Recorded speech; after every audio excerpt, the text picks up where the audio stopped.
Assalamualaikum warahmatullahi wabarakatuh. Kali ini kita akan membicarakan topik tentang limit dan kekontinjuan. Jadi nanti akan kita bahas dua topik, yaitu eh, limit kemudian kekontinjuan. Baik, untuk membahas tentang pengertian limit, kita eh, akan sampaikan melalui suatu contoh. Masalahnya begini, kalau kita memiliki suatu fungsi f, bagaimanakah nilai f untuk X yang dekat ke suatu bilangan C, namun X-nya tidak sama dengan C. Jadi ini yang akan kita pelajari tentang limit ya, yaitu mempelajari nilai fungsi F jika X-nya itu mendekati C, namun X tidak sama dengan C. Baik, kita lihat mulai contoh. Misalkan kita memiliki fungsi fx sama dengan x min 1 dibagi x kuadrat min 1. Ya, jelas fungsi ini tidak terdefinisi untuk X sama dengan 1 dan min 1. Namun fungsi ini terdefinisi untuk eh, nilai X yang lain. Ya. Sehingga kita bisa menghitung nilai fungsi ini pada titik selain 1 dan min 1. Nah, pertanyaannya bagaimana jika X itu kita buat nilainya sangat dekat dengan nilai 1.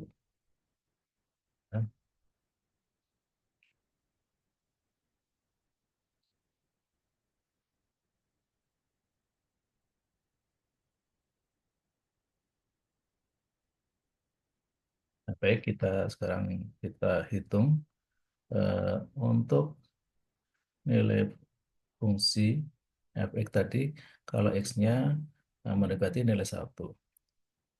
Kita lihat mulai x 0,9, nilai fungsinya 0,5263. Kemudian kita perbesar lagi, namun tidak lebih besar daripada 1 ya. Yaitu 0,09, nilai fungsinya menjadi 0,5128. Kita perbesar lagi 0,993 misalnya, nilai fungsinya 0,5018. Kemudian kita lihat di titik X sama dengan 1 tentu tidak dapat dihitung karena tidak terdefinisi. Kemudian eh, sekarang kita lihat bagaimana kalau X itu juga mendekati 1 tapi dari bilangan yang lebih besar dari 1. Misalnya di sini untuk X 1,1 nilai fungsinya 0,4762. Kemudian kita perkecil lagi supaya dia lebih dekat ke 1. Misalnya 1,05, nilai fungsinya 0,4878. Kita perkecil lagi menjadi 1,025. Nilai fungsinya 0,5938. Kemudian kita perkecil lagi, yaitu 1,001. Nilai fungsinya 0,4998. Nah, kita bisa terus melakukan langkah ini untuk X yang semakin kecil mendekati 1 atau dari atas X yang semakin besar mendekati 1. Kalau kita perhatikan nilainya itu berkisar antara sekitar 0,5. Berarti kan di sini 0,5018,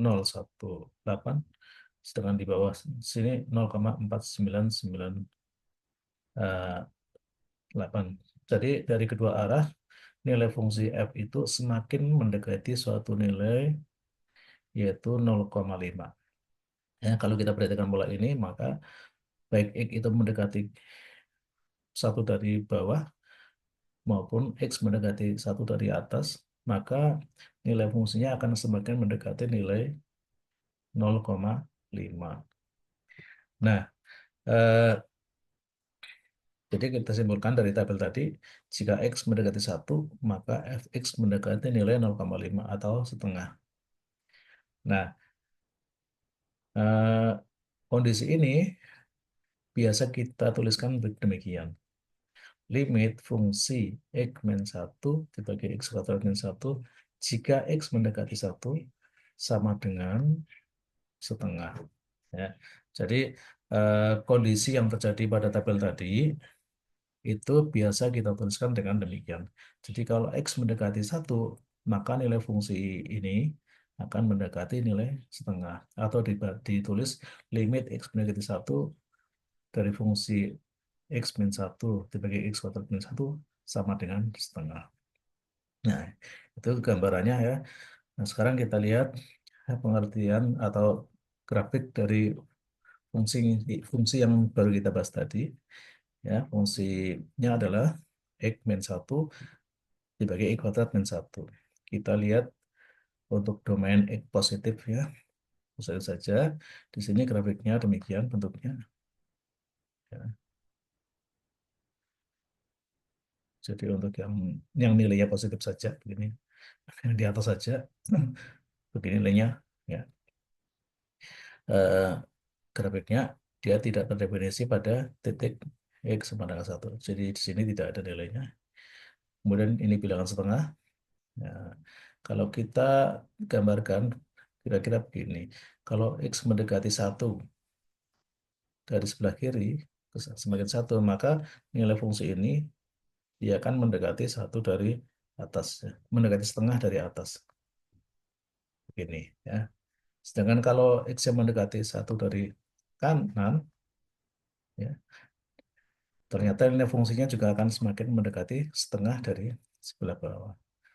Nah, ini sehingga dikatakan bahwa limit eh, fungsi tersebut sama dengan setengah. Jika X mendekati nilai satu, maka nilai fungsinya mendekati nilai setengah. Ini definisinya. Diketahui fungsi fx ya, yang terdefinisi pada interval terbuka yang memuat titik C. Ya. Di titik C tidak mesti eh, terdefinisi ya. Notasi limit fx, x mendekati C sama dengan L. Ini notasi demikian, notasi yang kita nyatakan dalam persamaan satu. Nah, ini maknanya jika X mendekati C, maka nilai fungsi F mendekati L. Inilah makna dari persamaan satu. Jika X mendekati C, maka nilai fungsi F mendekati L, mendekati bilangan L. Dan dibaca demikian. Limit fx untuk X mendekati C adalah L. Atau begini juga boleh. Limit fx untuk X mendekati C sama dengan L. Ya, begitu ya. Eh, pengertian tentang limit. Nah, tentu saja kalau kita ingin mencari limit suatu fungsi dengan cara seperti contoh ini tadi, kita harus menghitung satu persatu beberapa nilai fungsi pada titik X yang mendekati suatu bilangan yang akan kita cari limitnya. Tentu saja pekerjaan ini akan bisa memakan waktu yang eh, cukup lama, apalagi semakin rumit fungsinya akan memerlukan waktu yang lebih lama. Nah, untuk menghindari proses seperti ini, kita bisa memanfaatkan teorema yang sudah eh, dibuktikan tentunya ya eh, tentang limit fungsi. Ini teorema kita nyatakan dalam aturan ya, aturan tentang limit. Misalkan limit fungsi f jika x mendekati c dan limit fungsi g jika x mendekati c ada, ada, ada itu maksudnya ada bilangan real yang merupakan limit dari masing-masing fungsi. Berarti di sini x sama-sama mendekati c ya, baik pada fungsi f maupun pada fungsi g. Yang pertama, limit X mendekati C dari K, di mana K itu konstanta ya, bilangan konstan, sama dengan K. Ya.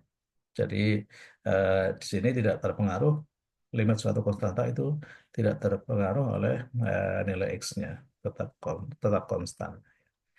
Yang kedua, limit dari F ditambah G sama dengan limit F ditambah limit G. Yang ketiga, limit F dikurang G sama dengan limit F dikurangi limit G. Kemudian yang keempat, limit K kali Fx sama dengan K kali limit Fx. Yang kelima, limit Fx kali Gx sama dengan limit Fx kali limit Gx. Yang keenam, limit F dibagi G sama dengan limit F dibagi limit G. Tapi di sini harus diperhatikan bahwa limit G itu nilainya tidak boleh nol.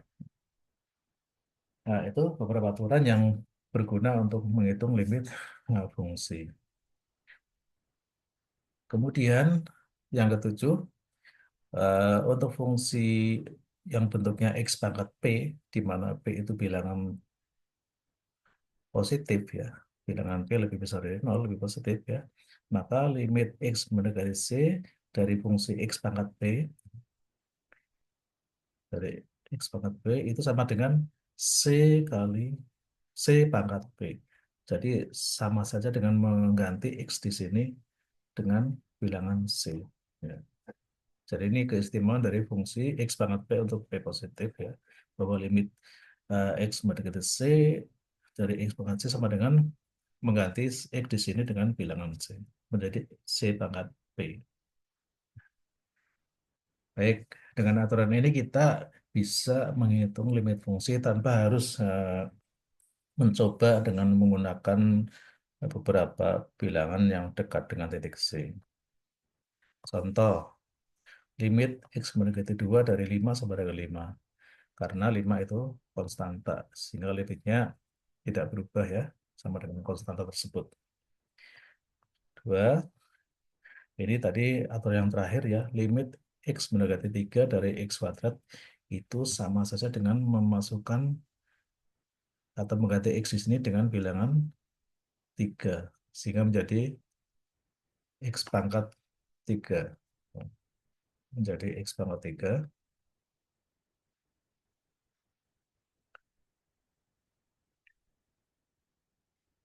X pangkat 3 sama dengan 9. Contoh ketiga, limit X mendekati 4 akar X. Akar X itu sama dengan X pangkat setengah. Sehingga kita bisa menggunakan aturan tadi ya, dengan P pangkatnya adalah setengah. Kita masukkan X ya, di sini. Akar setengah, akar 2, akar 4. Ya. Akar 4 sama dengan 2. Kemudian yang keempat, limit 3 kali X kuadrat min 1. Nah, ini sama dengan 3. 3 konstanta. Bisa kita keluarkan dari tanda limit menjadi 3 kali limit limit X kuadrat dikurang 1. Kemudian ini kita hitung dulu, limit X kuadrat dikurang 1 kalau X mendekati 0. Nah, karena ini X pangkat 2, maka dapat kita ganti X-nya di sini dengan bilangan C yang menjadi limit dari X tadi, yaitu 0 pangkat 2. 0 pangkat 2 dikurang 1, min 1 kali 3 sama dengan min 3. Berikutnya, limit X mendekati 1 dari X min 1 kali X kuadrat min 2, ini perkalian ya, sama dengan limit X plus 1 kali limit X kuadrat plus 2. Nah, sekali lagi ini karena bentuk fungsinya berupa fungsi eh, pangkat positif, ini dapat kita hitung dengan mengganti X di sini dengan bilangan 1 di sini. Ya. Jadi sama dengan eh, eh, 1 ditambah 1 kali 1 kuadrat tambah 2. Jadi sama dengan 2 ditambah 3. 2 dikali 3 sama dengan 6. Contoh berikutnya ke nomor 6. limit X mendekati minus satu dari X pangkat 3 min satu dibagi X min 1 min X. Ini sama dengan limit pembilangnya, yaitu limit X mendekati satu dari X pangkat 3 min satu dibagi limit eh, X mendekati min satu dari X min satu. Kemudian masing-masing dihitung. Yang pembilang itu limitnya adalah min 3-nya, X-nya diganti dengan min satu. Jadi min satu pangkat 3 jadi sama dengan min satu. Min satu dikurang min satu sama dengan min 2. Kemudian penyebutnya X-nya diganti dengan min satu di sini, jadi satu dikurang min satu. Satu dikurang min satu sama dengan 2. Sehingga hasilnya min 2 per 2 sama dengan min satu. Nah, ada kalanya soalnya itu menyangkut limit di mana eh, eh, X mendekati suatu bilangan yang yang mana fungsi tersebut tidak terdefinisi. Contohnya pada contoh berikut ini, limit X mendekati satu dari fungsi Y kuadrat ditambah X min 2 dibagi X min satu. Nah, pada fungsi ini pembilangnya adalah X min satu. Sehingga kalau kita masukkan X ke dalam pembilang ini, jadinya satu dikurang satu sama dengan nol, sehingga penyebutnya menjadi nol. Nah, sehingga ini kalau kita masukkan begitu saja nilai X-nya, maka terjadi pembagian dengan bilangan nol. Ya, sehingga tidak dapat dicari atau tidak terdefinisi. Ya. Nah, ini contoh limit di mana limit hasil bagi dua fungsi di mana pembaginya ya itu eh, nilainya nol pada X mendekati bilangan yang eh, mau kita cari limitnya tersebut ya. Di sini X mendekati satu, tapi di titik satu X-nya X min satu sama dengan nol. Nah, untuk mengatasi soal ini ya, ini contoh eh, kita bisa merubah bentuk fungsi ini menjadi bentuk yang mana pembaginya itu eh, bentuk pembaginya X min satu itu eh, kita hilangkan ya, seperti dihilangkan ya. Baik, ini penyelesaiannya. Pertama, kita tuliskan dulu soalnya X kuadrat ditambah X min 2 dibagi X min satu. Nah, ini pembilangnya X kuadrat ditambah X min 2 dapat kita tuliskan menjadi atau kita faktorkan menjadi X min 2 kali X min satu. Ya, jadi X kuadrat ditambah X min 2 sama dengan X kuadrat ditambah 2 kali X dikurang satu. Sehingga sekarang kita peroleh eh, pada bagian pembilang ada X min satu ya. Sehingga X min satu dibagi dengan X min satu tentu hasilnya sama dengan satu. Sehingga limit fungsi ini menjadi demikian. Limit X mendekati satu dari X plus 2. Nah, ini berarti dapat kita hitung dengan mengganti X dengan bilangan satu menjadi satu ditambah 2 sama dengan 3. Ya, dengan demikian limit fungsi ini sama dengan 3. Itu teknik bagaimana kita bisa mencari di limit fungsi di mana eh, pada limit yang mau kita cari itu ternyata fungsi tersebut tidak terdefinisi.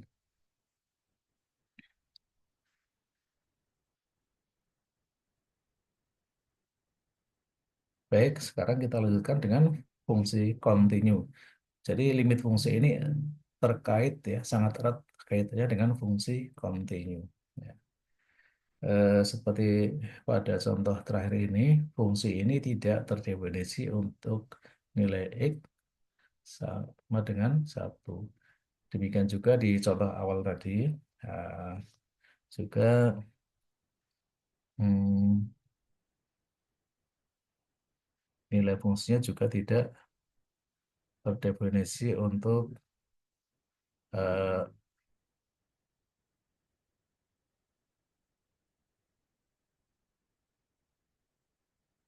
contoh awal tadi. Nah, ini fungsinya itu tidak terdefinisi untuk X sama dengan satu juga di sini ya.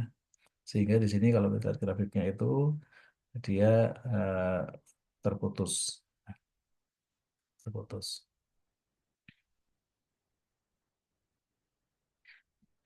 Nah, sekarang kita akan eh, mempelajari pengertian limit, pengertian fungsi kontinu ya.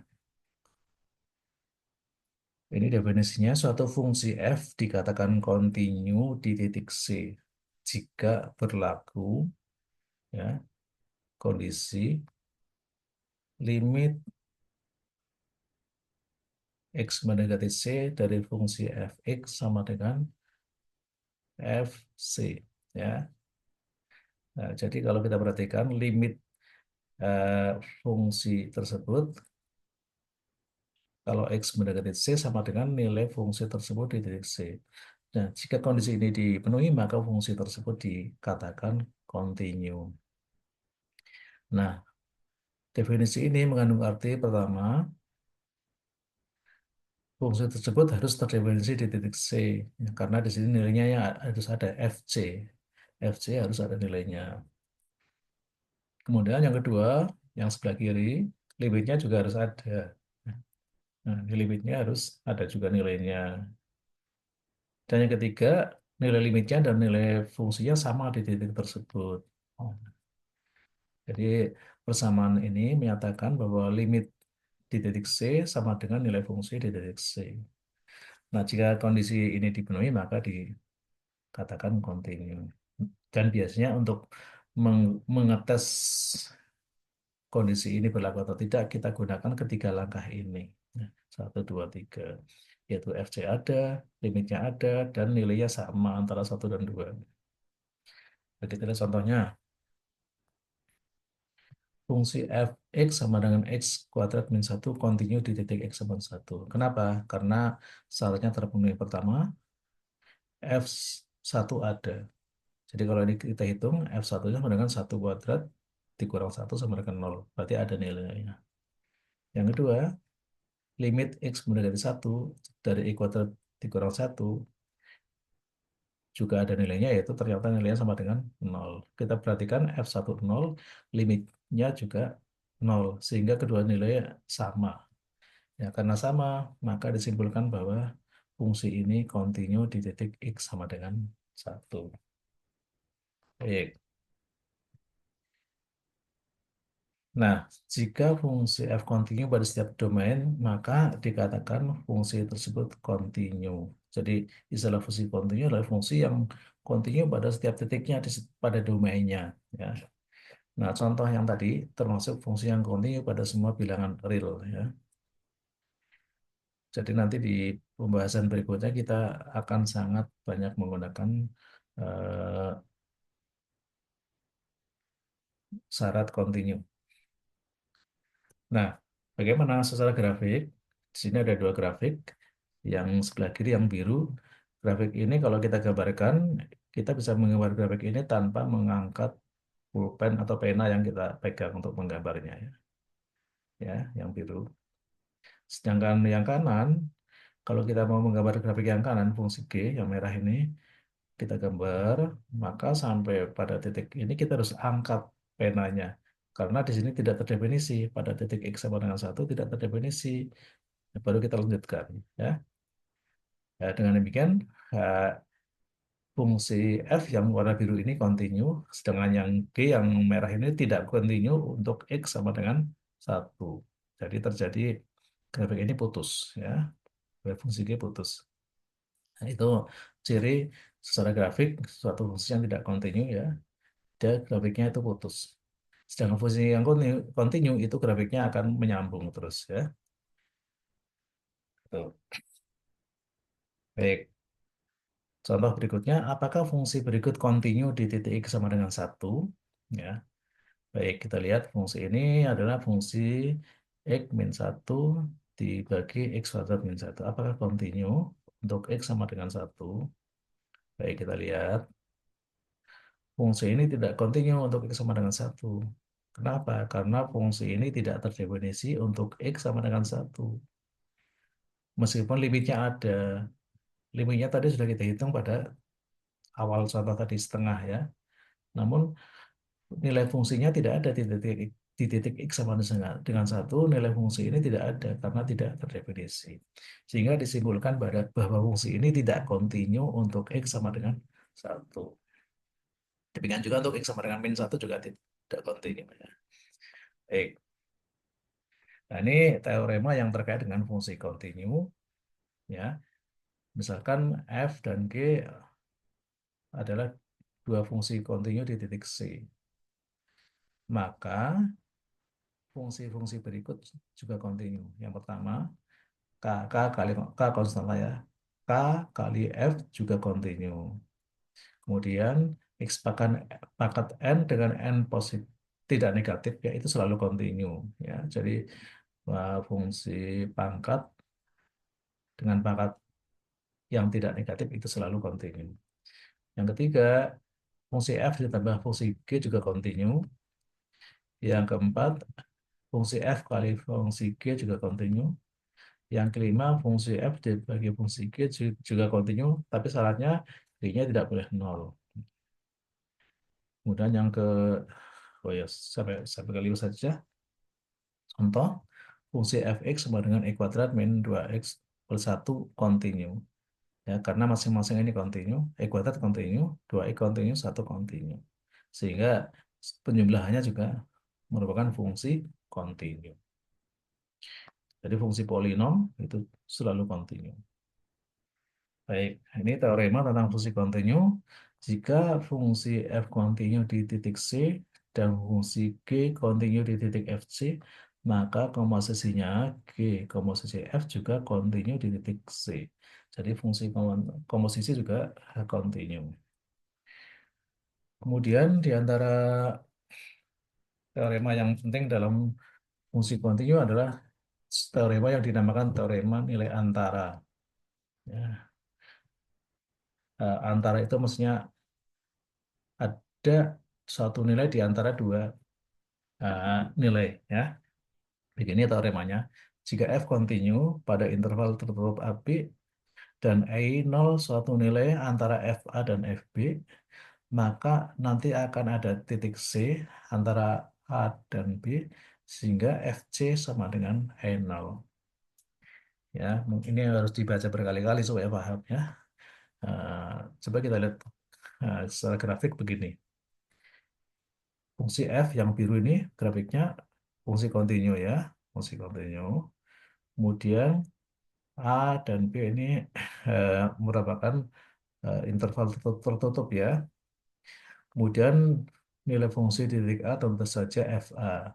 Nilai fungsi di titik B tentu FB.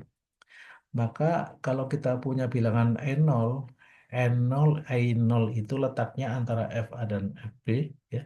Jadi lebih besar dari FA dan lebih kecil dari FB. Maka nanti akan ada titik C, sehingga nilai fungsinya itu sama dengan nilai fungsi titik C Fc sama dengan nol. Jadi secara geometris teorema antara itu begini ya. Kita selalu bisa mencari nilai atau bilangan C antara A dan B sehingga nilai fungsi di titik C sama dengan nol. Ya demikian ya. Ini ada tugas ya. Silakan di screenshot dulu. Kemudian nanti eh, dikerjakan di kertas, kemudian dikumpulkan ya pada pertemuan hmm, di kelas insya Allah minggu depan. Baik, demikian ya eh, pertemuan kita untuk pengganti kuliah yang kebetulan eh, libur ya. bukan libur, eh, karena liburnya cukup panjang ya, sehingga kita tidak mungkin eh, membiarkan saja ya waktu kosong kita. Baik, demikian ya. Terima kasih. Assalamualaikum warahmatullahi wabarakatuh.